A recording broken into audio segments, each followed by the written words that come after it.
যে সড়ক দিয়ে মূলত গাড়ি চলাচলের কথা ছিল, মানুষ হেঁটে চলাচলের কথা ছিল, এখন সেই সড়কে নৌকা চলছে।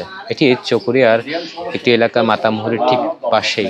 এবং এখানে পানিবন্দী গত 3 থেকে 4 দিন ধরে মানুষ, এবং এই পথ দিয়ে মানুষ হেঁটে চলার কথা, কিন্তু নৌকা চলছে। এ পরিমাণ পানি, যদিও গতকাল থেকে বৃষ্টি কমে অনেকটা পানি কমছে, এর চেয়েও বেশি পানিতে এখানে মানুষ প্লাবিত ছিল, এবং মানুষের ঘরবাড়ি এই মুহূর্তে অনেক ক্ষয়ক্ষতি হয়েছে। আমরা আশপাশের দৃশ্য যদি দেখাতে চাই, অনেক ঘরবাড়ি কিন্তু এখন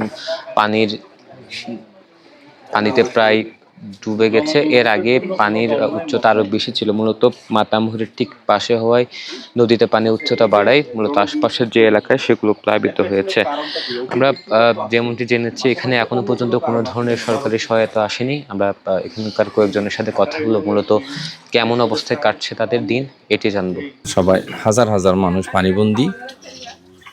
এখন শুকনা খাবার, খাওয়ার স্যালাইন, সুপ্রিয় পানির বেশি প্রয়োজন। আমরা সালাউদ্দিন আহমদ মহোদয়ের কাছে আমরা আমাদের এলাকার কিছু যাহাতে দ্রুত মানুষের শুকনা খাওয়ার স্যালাইন যাতে